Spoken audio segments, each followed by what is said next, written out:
Hey friends, this is Raj from South California, Christ's Words First Ministries, and here I am in front of you recording yet another video to share with you, rather discuss with you, what is God's size, where does He live, how does He operate, and so that we are able to understand what we have to do to be obedient and be part of Him.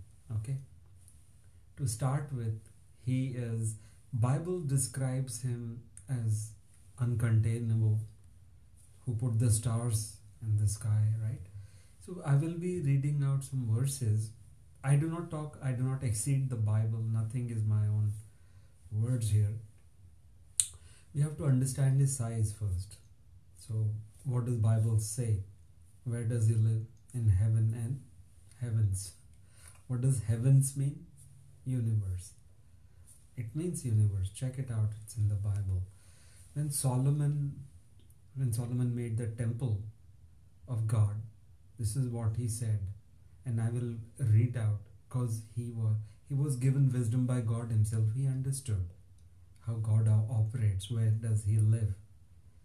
And he knew, I'm building a small temple on a very tiny earth, while the universe cannot contain. Did you know, guys? The entire, if I can call the cavity of universe, you cannot describe universe, it's endless, infinite. But suppose we call it a huge cavity. The spirit, God is a spirit, right? It fills the cavity of universe. He is the universe. All right, now let us see where, and He's a spirit which fills the universe. Everything is within Him. All these planets, stars, galaxies, they exist and operate within Him. Even the smartest scientist in the world understands this universe cannot function in the sync it is, otherwise everything will crash into each other. Nothing goes down. It's all in beautiful sync and it all exists. There's only one answer. It is being controlled by some majestic, grand, incomprehensible force, power, and that is, we call it God. Why? Because maybe one of His main attributes is He's good. He's not bad. But to understand God takes some time.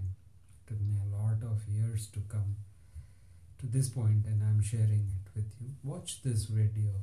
Even if it intrigues you, even if you want to be critical, I'm all good. I like constructive criticism. That's all good. Today we're going to talk about His size and how we cannot escape Him. Remember the story of Jonah? I know I'm going from one to the other, but it's important to understand. He couldn't go beyond God's reach. And God says, and the story of Jonah you can check out. He tried to escape, he could not. Yet he went into the belly of the fish, he was buffed out. Then he realized, I cannot escape God. Where will I go? Alright? This is a spiritual principle. It's not like limited to earth. This is the story of universe. And where will we go? Think about it. What did he say? Be still and know I am God. Nor does He call Himself I am who I am. He exists, and within Him exists everything. By the end of this sharing, this video, you will probably understand this is a very difficult subject to speak on, but it will help us understand why we need to obey Him, why we need to be consistent with His will, because there is no escape. We are in a Hunger Games sort of situation here, so you better pay heed, attention to what I am saying.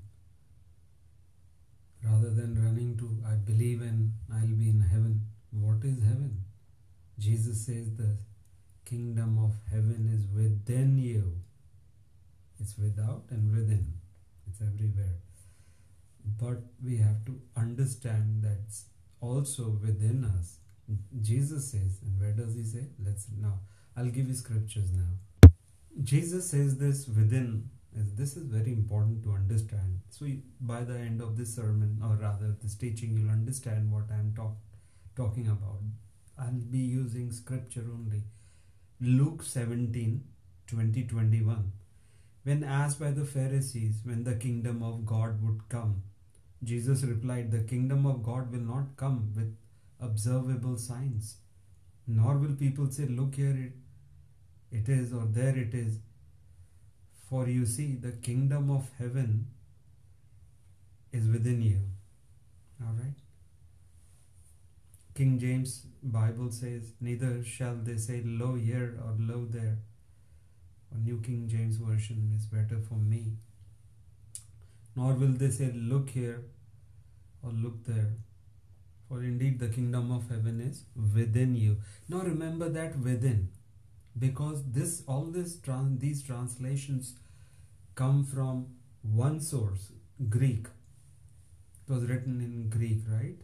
And from Greek all this. And what does Greek lexicon say? It's very important to understand, because there was a deception here where people made an error because many translations will say within, and we will come to know this is a crucial verse to understand what did the original Greek lexicon say.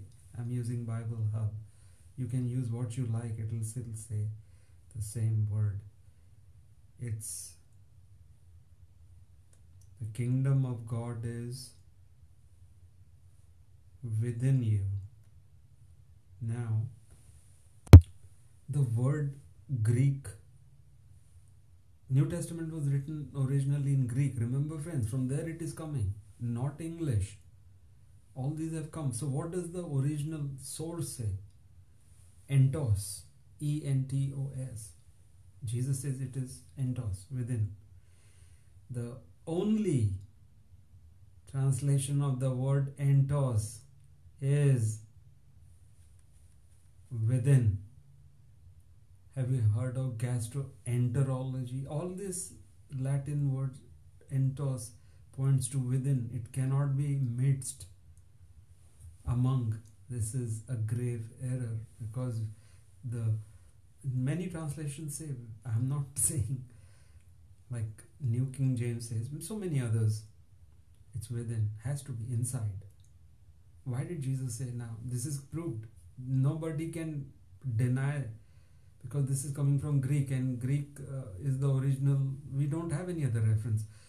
And these are the words of Jesus Christ. They carry a lot of depth. And you will know as this sermon progresses that kingdom of heaven is within and without. It's everywhere, and you'll know it by the end of it. It's a complicated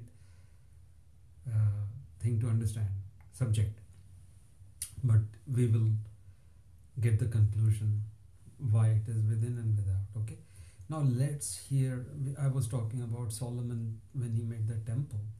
He knew, how can I contain this uncontainable God in such a tiny temple? Think now of the infinite universe of zillions and zillions of miles, and yet it is under control. Even the smartest scientist in the world know it's in control, it's in sync. All is happening under a superior power, a higher power. That higher power we call God. Just for reference, he didn't say call himself I'm God. He called himself I am who I am. Then he gave a name, YHVH. And then we made combinations of that. Best reference is Jesus, the face of God.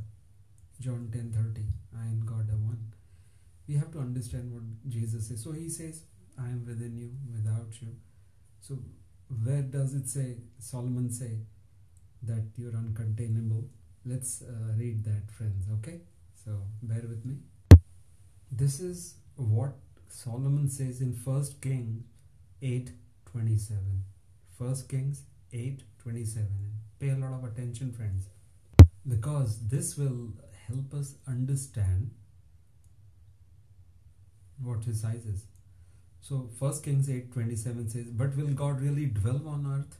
Will God really dwell on earth? The heavens, even the highest heavens, cannot contain you," says Solomon. Why does he say? How much less is this temple I have built? How much less? This temple I have built, he knew the ridiculousness, incredulity of all this. But because of love, now you will get slowly what is God and what is his premier attribute, characteristic. Solomon is giving you a hint here. Rather, Bible is giving you. Will God really dwell on earth? The heavens, even the highest heaven. Now he's talking of the universe. The universe cannot contain you. Got it, friends? He exceeds universe. I'm not saying. 1 Kings 8:27 says that heavens, highest heavens is an expression for what? Universe. Will the universe, can the universe contain you? No, you're uncontainable even by the universe. He is infinite. Alright. 2 Chronicles 2 verse 6. This is repeated. "But who is able to build a temple for God, since the heavens, even the highest heavens, cannot contain him?" Again being repeated. "Who then am I to build a temple for him, except as a place to burn sacrifices before God?" So this is, and that sacrifice, by the way, was for sin, which ended and should have ended when Jesus Christ died as the Lamb of God on the cross. The sacrifices were being done for human sin as atonement. Jesus was the final atonement. All the meat eating also should have ended. God said, I'm digressing a little bit because this I realized very late in life I should have. And from then I've stopped eating meat. It was hard first few days. I will recommend that. Anyway, don't want to digress. But who's able to build a temple for him, since the heavens, even the highest heavens, cannot contain him? Who then am I, Solomon, to build a temple for him? Now he's talking again of the universe cannot contain God. He exceeds universe. Alright, so we have some now hard evidence in Bible. I'll give you one more, a clenching evidence. Now this is God directly speaking. Here Solomon is speaking. Here God is directly speaking through the mouth of Isaiah, referring to I. Okay, now let's examine Ezekiel 23 verse 24. Then we will know for sure what is the size of God and where is he. I beg your pardon, it's Jeremiah. Father, same words which I said, but it was Jeremiah 23 verses 23-24. I'll be reading out. Pay a lot of attention, friends, so we'll understand what is God saying. This is God directly addressing us, we the people, we the children of God, made in his image, in his liking. Okay, we have his DNA. There's a big road to travel, a big path. Where is Jesus? We have to do what Jesus did. Complete obedience. What does he say? I only do the will of God, nothing else. To the point of death. Father, can the cross not beg your pardon, can the cup not pass? Yet not as I will, but as you will. Right? So to the point of death, he was talking about doing the will of God. We have to do that. But before that, again, not to digress, but to make some important points, so you understand that this is very important to understand that we are trapped in we are in a Hunger Games like situation. Remember that. Why? Where will we go? Now here he's saying this. There's an escape route. Who provided? Jesus, through his death. Not just by faith alone. That's a lie of the first order. There is a deception not greater than that. I've talked a lot about that. I'll plant links. Paul was talking all that nonsense. Jesus was not. Paul was a deceiver, by the way. I have put tons of evidence, but we are talking here about God and the Son of God, Jesus Christ. What does Father God say? It is very important to understand, friends. Jeremiah 23 verse 24. Am I only a God nearby? Declares Father God. Am I only a God nearby and not a God far away? He is explaining. Can a man hide in secret places where I cannot see him? Declares the Lord. Do I not fill the heavens and the earth? Declares the Lord God. Do I not fill? He's talking about as if water fills the Pacific Ocean. It seems large to us. The planet itself is so tiny, friends, in the universe, that if you travel 2-3 million miles in this endless universe, zillions and zillions and endless zillions miles, in few million, you won't be able to see this planet. What can I talk about Pacific Ocean? Yet it's very large from our size. We are very tiny. I'll give you an example. There was a little fish called Jill. It's just an analogy, friends. Little Jill moves in deep waters. It's a fish, and has a friend called John. John goes away for a while. Another fish, a bigger fish. One day, John returns to where Jill is and sees Jill very confused and looking all puzzled and flabbergasted, if you will. He asks Jill, what's the problem? When I left you, you were okay. What's happened now? Jill says that I want to see God. I want to find God. Where is God? John says, have you found out? Where is God? No, she says, I am looking everywhere. I can't see him. Somebody told me he is in the waters. Now, this is an ironic question. He is in the water, but I don't know where water is. John was surprised that Jill was not aware. She lived in the midst of water and she was looking for God, that he is in water, because she was not aware. Same is the story with us. He's filling the entire universe. What does that mean?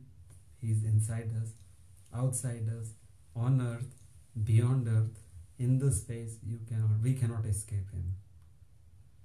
That's the story. That's the bottom line. That's the truth. Or we don't believe. Awareness is important, or we end up like Jill.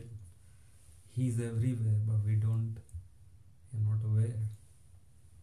That's why he said, be still, know I am God. Be aware of my presence. Close your eyes, meditate on God.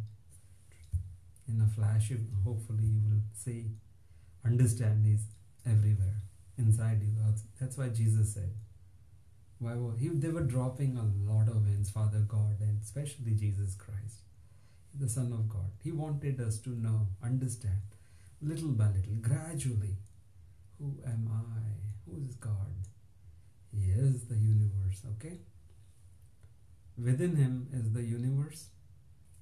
With his power, it operates. The breath comes from God, the life within us. Otherwise, we are just a bunch of atoms, right? Remember that. I've done a little bit of science. I hope you understand that as well. We are just bunch of atoms. I'll be going very deep. This is a deep dive, friends. Come with me. All these revelations is coming from Christ Jesus. I am not of any worth, or I take no credit at all. Zero and negative. This is all easy. He uses humans, especially flops like me. Least are the best in his sight, it seems. So here, coming back, it's not my story, it's the Lord's story. Do I not fill the heavens and the earth? Put this in your heart, friend. This is direct disclosure and declaration of God. Nobody exceeds it. What does Jesus say in John 13 verse 16? No server is greater than the master, and no messenger is greater than the one who sent him. He says nobody can exceed my words. Paul did, right? But it's not about Paul. So don't try to think you believe when you go to heaven. Where is heaven? Jesus says it's within you. I just read that out. Entos, that's the Greek, I don't know how to pronounce. Within. Has to be within. Entos has no other definition except one. It's within us, without us. What Jill asked John, the fish, God is in the waters, but I don't know where to find him. It was always fish has the water within and without. Air is within us, without. That's why Jesus pointed. Try to understand, I'm everywhere. Jonah is a principle. That is a spiritual principle. When he tried to flee God, he couldn't go anywhere where he is not there. Why am I saying all this, friends? I'm saying for us to understand how does he operate, where is he and where is he not. There is no place that he is not. We just read that. Jeremiah 23, 24. Then we read in Chronicles, Solomon saying, First King, I believe 8:7 or something like that. Just read that. My editor, hopefully, Henry, please edit this and put the verses. These are very important, please, and then delete this part.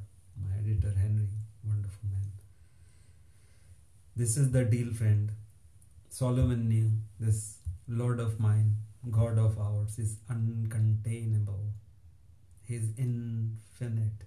He is endless. He was neither born, neither can he die. So is our spirit. Endless. Like him, but he is not going to accept us unless we learn to do what? Learn to love. As Jesus said, learn to do what? Turn away from sin. Turn to what? Loving compassion. The word for these two is loving, or loving dash kindness is karuna.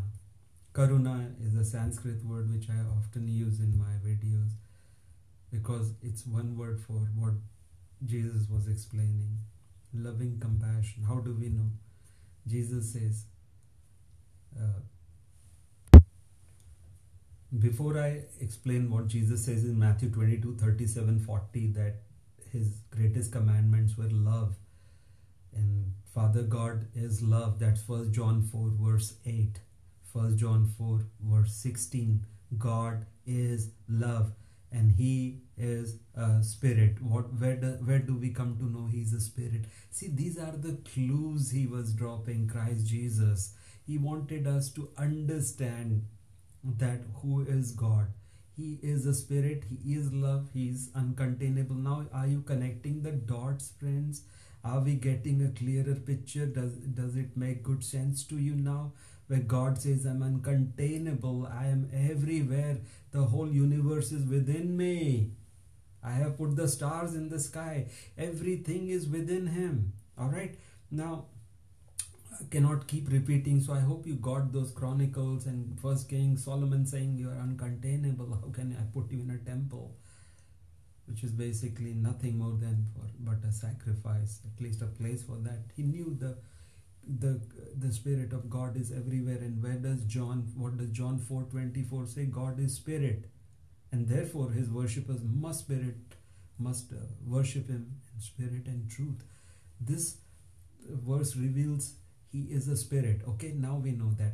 We know he's uncontainable. Now we know he's a spirit which fills the entire cavity of what? The whole universe. His spirit. Alright. Now 1 John 4 verse 8, 1 John 4 verse 16, what do they reveal? That spirit is love. Now you're getting the whole picture. What did Jesus tell us? In Matthew 22:37, what are my greatest commandments? Love God with all your heart, might and soul, and love your neighbor as yourself. The neighbor would obviously mean the other human beings as yourself. Because when you love Father God with all your heart, might and soul, and when you love the fellow human being as yourself, when you practice loving compassion, what happens? You keep the entire law given by whom? God. Where is it? In our minds and hearts. Written by whom? The finger of God for eternity. We obey the entire law and the teachings of the prophet, not by killing the law, as Paul taught. Highest blasphemy. What did he teach? Didn't he tell you that it's written on your minds and written on your hearts? And where does it say that? This is very important to understand. God is everywhere. We just discovered that, or learned it. What have we discovered? It all was there always in the Bible. We just didn't go beyond Pauline deception of believe and go to heaven, go to universe. Now, all that was lies. But please check out my videos on that. Abundance of evidence of him being deceiver of the first order. He killed the law of God. How dare he? How dare he? The eternal law of God, where Jesus Christ says, nobody can touch the law of God. Where does he say? Before I share that, I will first read out what does God say about his law. Jeremiah 31:33, referenced by Hebrews 10 verse 16, repeated both in Old Testament and New Testament, so that we are without excuse. It is written right now, here and where, heart, and here on our mind. What does God say? I will put my law, his eternal law. Remember, friends, and I will quote Jesus, confirms that even Christ cannot touch God's law. Nobody can. Jesus has no right. Nobody has the power or the right to touch it. Only Paul came, the 13th apostle, by his own proclamation that he's an apostle, deceived and killed God's law. You're not under law. You're under grace. Did Jesus even utter the word grace? You'll be shocked right now. He didn't teach grace or even utter the word grace. He taught to millions. Did he forget? Think about all that. What does he say about the law? I will tell you in a second. Here is God saying first in Jeremiah 31:33, and we are connecting the dots here. I will put my law in their minds, our minds, and write it on their hearts, our hearts. I will be their God, our God, and they will be my people, all of us. We are carrying his law. It's eternal. And that, please read Psalms 119. Cannot go into the largest Psalms. It's magnificent, says King David. It's beautiful. It is the breath of his soul. Then Psalms also declares it's an endless, infinite, and permanent law. Just cannot go anywhere. It is eternal. It's perennial. This is his law, to meditate on it day and night. What does Jesus say? Why the law cannot go? We're trying to capture the whole gist of Bible in about an hour or 50 minutes. Pay attention, friends. We have been deceived and we are trapped again and again, I will say, in a Hunger Games like situation. Unless we do what is written in the Bible as expounded and taught by Jesus Christ himself, there is no way out. As Elijah came back as John the Baptist, revealed by whom? Jesus Christ. If you're willing to believe, John is the Elijah to come. Jesus declares that. Father God said, I'll send Elijah before my servant, Jesus Christ. He says that, right? Where does he say? Malachi. What happens? Jesus says, this is the guy. There was a reincarnation. Similarly, we will be trapped here. We cannot escape. We will come back. Even if we die, we'll be back here. Unless we learn to love. And if we can't, then there will be a condemnation on the last, rejection. Either that or keep coming back, because it's a hell life here. Been through a life. I understand what is intense suffering at times, most of the time. The Bible says that little is small is the time we have and so many troubles. Do you want to keep coming back or what? Or do you want to be finally, all right, I'm done with you? Where does it say? Matthew. Let me give you the verse. I'm going to the judgment day quickly before I go back to Jesus. Matthew 25:31-46. Remember this, goats and the sheep. This is a judgment vision. Again, Jesus was giving you direct clues here, hints, or this time the direct vision where he'll be coming back, this time as the son, the judge of mankind, the elevated Lord in his glory. And the only people who practiced, who had acts of loving compassion, just as the Good Samaritan, just as Jesus said, love God and love others. Only those who obeyed him. He said in John 14:15, if you love me, you shall keep my commands. And then he says, John 14:21, John 14:23 repeats, unless you love me, you do not have anything to do with me. Remember that, friends. This is all going. What does John, the teacher, John, the disciple, say, the apostle of? Whoever does not learn to love does not know God, because God is love. 1 John 4:8, 1 John 4:16. What does Peter say? 1 Peter 4:8. These are very similar. 1 John 4:8, 1 Peter 4:8. What does he say? Sin, the love covers a multitude of sin. What does Proverbs 10:12 say? Solomon, love covers all sin. We just also examined what is God. God is love. 1 John 4:8. What does Proverbs 10:12, 1 Peter 4:8 teach? Covers all sin. What? Love. What did Jesus say? Love. Turn away from, do to others as you would want them to do to you. When we do that, that's Matthew 7:12. You keep the entire law, teachings of the prophet. Where is the law written? On our heart, on our minds. Alright?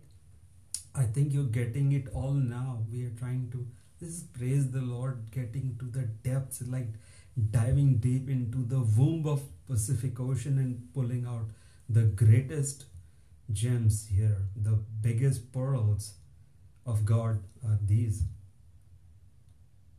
He's giving me everything now as this world comes to a grinding halt and ready to be burned, as he reveals in Isaiah. He's going to burn it up.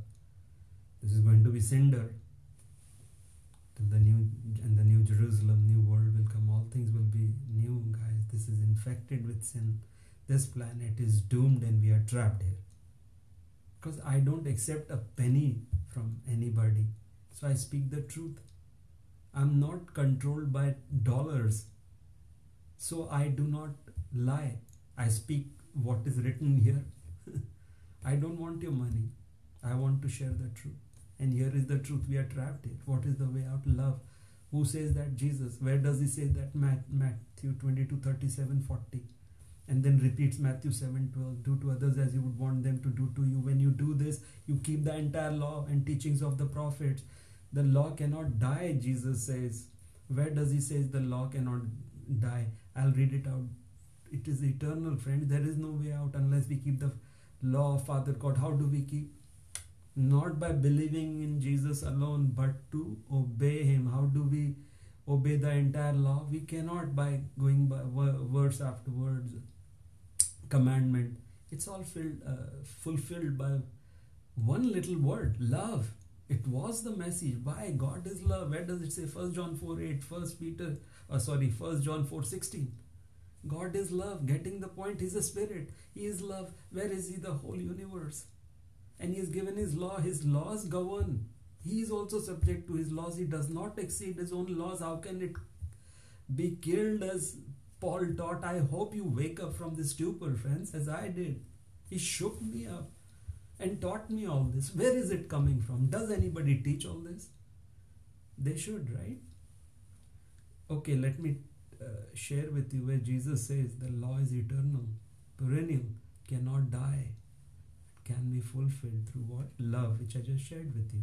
This is very important, guys. Keep this in your mind, heart and soul. Nobody can touch God's law, not even Jesus Christ. He was the most obedient son. Why would he kill God's law? He had come to obey it. And these are his words about the law of God. Jesus says in Matthew 5 verses 17 and 18, do not think that I have come to abolish the law or the prophets. I have not come to abolish them, but to fulfill them.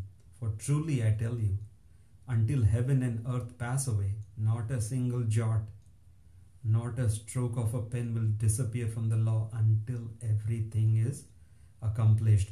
What Jesus is saying is in Matthew 5:17 and 18 is the whole universe can crash and burn and dissipate and disappear, but not the least bit of the law can go. He's saying it's eternal, it's perennial, it is indestructible, irreplaceable, it is forever. We can go, the universe can go, it just cannot go, the law. So remember, friends, he then taught us to obey the law. How did he teach? Matthew 22:37-40. He made it very easy. Because of his death on the cross, it gets imputed to us, that death on the cross, his final sacrifice, the Lamb of God. When we do what? Practice loving compassion. How do we know? Matthew 22:37-40. Because that's the only metric he used on the last day. That's on the judgment day, goats and the sheep, when he divided people from people. He didn't use Paul's heresy of saved by faith alone. It flopped miserably on its face. He didn't. The goats said, when they recognized Jesus, they called him Lord. That means they believed. They were Paulians. I call them Paulians. They didn't follow Jesus, they followed Paul. Paul deceived, and they got into the trap, and they were condemned. I don't want to see your faces out of my sight forever. Jesus was giving us a loud warning through this vision. This will happen, play out, word for word. This is a vision, not a parable. Check it out, Matthew 25:31-46, friends. The only criteria, the only metric Jesus used to save or condemn on the last day was loving compassion, karuna.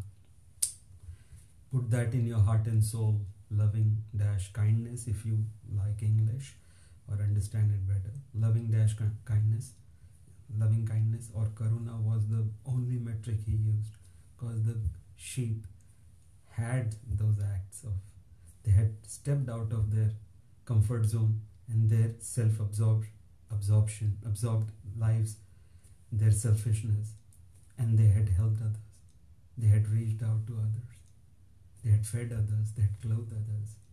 We don't have to shell out all our money to do this. We can exist and operate from the premise of love and compassion, friends. This is the message of Christ. This is the message of Bible. Karuna is the message of Bible. And if you want an English word, it is love. Unconditional and pure love, like God loves us, or a mother loves her child. What can the child give to mother? Nothing. But she loves the child unconditionally. That's how God is. He's obsessed with us. Forget loves us. He's obsessed. But if God is love, He's also just. In anybody, and above all, He is not willing to tolerate any sin. Nothing. Zero tolerance for sin. He provided His Son for us. God the Son. If you're not going to listen to His commands, not obey, He says, I don't want. If you love me, you shall obey my command. That's a big condition, friends, and repeats in 14:21 John 14:21, John 14:23, 3 times, again and again, the same thing. And other places also. If Jesus is repeating again and again, if you love me, you shall keep my commands. What do you think He was joking or what? These are warnings. Get it straight. And this warning finds its fruition in rejection of the goats on the last day. Keep all this in mind. It's going to play out. All this blasphemy and heresy of believe and go to heaven. Here's your visa. There's your stamped passport.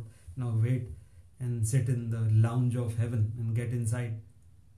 It's not going to happen, guys. This is the deception of the devil taught through his Paul, the murderous Pharisee. These are the people who killed Jesus Christ, and then they first crucified Him, then crucified His doctrine. Don't get deceived. I'm giving you straight. I mean, how much clearer does it get when Jesus says the law cannot go not a tittle, not a jot. Okay, there is not just this, but there is another place where Jesus says, and that's Luke 16:17. See, it's not just Matthew which says that, but Luke also says that, but it is easier for heaven and earth to pass away. Jesus is saying that again in Luke is recording like the second gospel, not just Matthew. It is easier for the heaven and earth to pass away than a single stroke of the pen to drop out of the law. The same words, what Jesus said, not a tittle, not a jot. Just the law cannot go. It's written here. Again, I repeat here. It's here in our heart. Written by the finger of God. Used by my finger. Can we get rid of that? Think about it. Sit down today. Think. Meditate on this subject. This is the deal. It was love. Love is the key. I call it karuna is the key. It is the same word. Loving compassion is the key to the Hunger Games exit. The trap opens up. How? And we turn away from sin. That's the most important. Fear God, turn away from sin. Etch that. Keep that ingrained on your mind. Fear God, turn away from sin. That's what Jesus was saying. Repent, for the kingdom of God is at hand. He meant judgment is at hand. And the judgment started last year with coronavirus. It sounds like corona. I joke around, but it's the truth that coronavirus was unleashed because there was absence of karuna, love. Loving compassion is not there on this earth. It's left with a lot of hate, lot of judgment, a lot of violence. What not is happening? It's just filled with sin and sin. It's ripe now for destruction, godly destruction. I'm talking purely from Bible. I'm not saying a word of mine. You guys know that it's a promised judgment which cannot not happen. It has to happen. Take it in a positive way because the end is glorious. It had to be. God is glorious. He is love. Guys, understand His greatest attribute. He is love. He wants you to love. And if we do not learn, what does John say? Whoever does not love does not know God, for God is love. John was not teaching. He was issuing a severe warning to us. If you don't learn to love, you are finished, dude.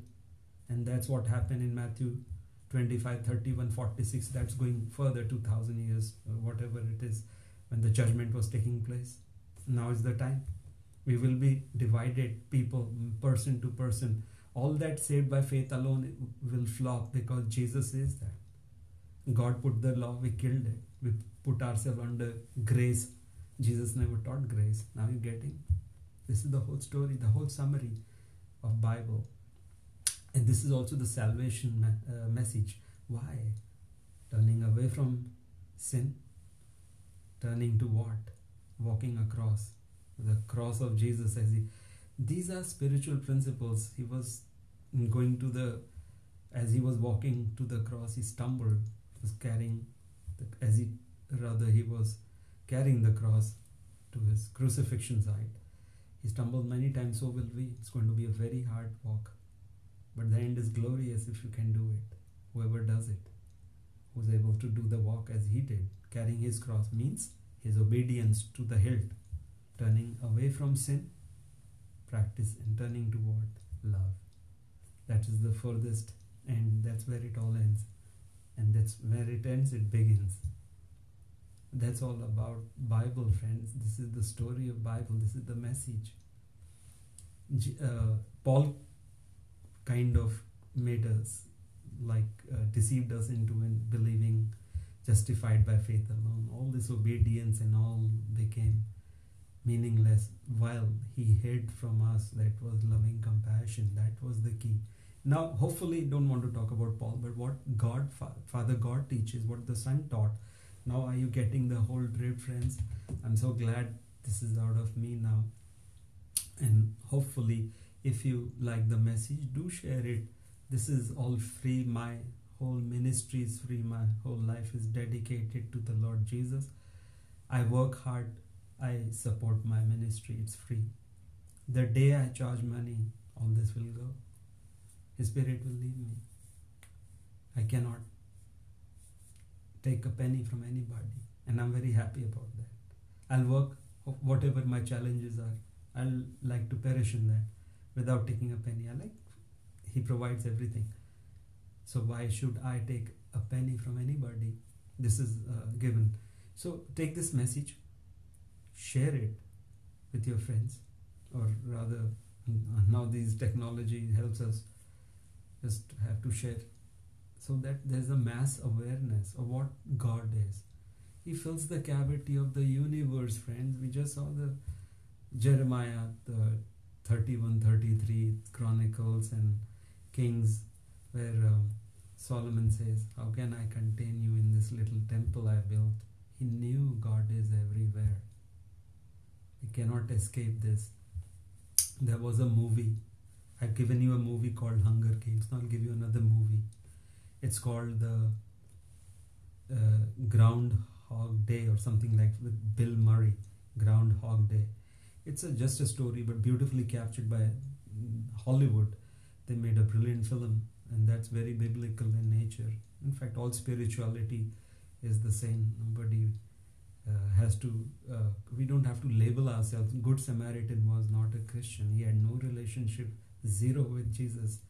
And yet, because of his acts of loving compassion, like the sheep, see the connection now. Good Samaritans will be lifted up on the last day. But ones who had faith but no acts of loving compassion were condemned. So this is the stark contrast. Remember that, friends. Again, coming back to, that was Matthew 25:31-46, goats and the sheep. Check it out, read it 100 times, you'll get the drift. What God's judgment will be all about, Jesus' judgment. Faith was not taken into consideration, acts of loving kindness, works-based, but taken, nothing else. Now, check it out, please. Coming back to Groundhog Day, let's make this nice and sweet end to this sharing. Now, Groundhog Day is about Bill Murray. He's a mean guy. He's a jerk. He does not practice loving compassion. In fact, he's skeptical. He's cynical. He sneers at people. And he's all about himself. He's like me, shall I say. I won't say like us. He's like me. He was like me. Or many of us are like that. And he was caught in a warp, time warp. He couldn't get out. The day won't change. He would get up, end of the day. Day would come back. They would come back. It's like I'm trapped in time, time zone and warp like time now. Trapped in that. Now he didn't know. He gets frustrated. He's seeing himself. Why is the day not changing? Because he couldn't stop being the mean person he was. In simple terms, he was a mean guy, but he wasn't allowed to go to the next day, next step. No. Gets very frustrated with his life, and he gets up again in this hotel room, and the same day starts. Imagine us getting trapped in the time warp. What do we do? How do we proceed? The movie ends with he turns to love. This is the story of Bible. He can make it to his heaven. There is certain place, probably we cannot think of it. It's described in Book of Revelation on how he is. He's everywhere, and yet he does have his own place where he headquartered, kind of. How else can I explain? But he is everything. He's the real deal. He is the cavity. He's the universe. He's the spirit which fills the cavity of the universe, if it is making sense. Even words cannot describe him, friends. The Bible says he's indescribable. I'm short on the words now. How do I explain? Like the Pacific Ocean the whole ocean is filled with water. The cavity of that ocean is filled with water. Similarly, the cavity of the entire universe, if it is a cavity, is filled with what? God's spirit. And within that, all the galaxies in the universe exists, and he has supreme control. And what is the thing which runs it? It's love. That is the fuel of God. His currency is love. Whoever does not learn to love becomes cancer to him, is what John was saying in 1 John 4 verse 8. 1 John 4 verse 16, he's showing a huge warning. We become cancer when we do not practice love. And that's the metric Jesus used in Matthew 25:31-46, friends. And he says in Matthew 7:12, both times he says, do it's love, because do to others as you would want them to do to you. When you do that, you keep the entire law and teachings of the prophets. He's saying again and again. So it has a lot of depth in it. Why is he teaching us that you keep the entire law? Now you're good with God. You see, that's the metric he used, where goats and the sheep. With that, I will not repeat anything else or say anything else. You got that whole scoop now. You have the message in front of you. Understand that, friends, and start practicing loving compassion. That does not mean you start giving money to everybody. We all have limited resources. We can be kind, we can be nice. Even a smile helps. It's a change of heart. What does Jesus say? I want a circumcision of heart. That is what he was talking about. Be loving, be kind, or I do not want you. Because when we are loving and kind, we reflect God, who is love. Then we become part of his kingdom. You got it? God bless you, and I hope you will make the effort to turn away from sin and turn to love. That is the one-line message. Hopefully I've been able to connect the dots by his grace, his spirit. God bless you all. Lots of love. Bye-bye.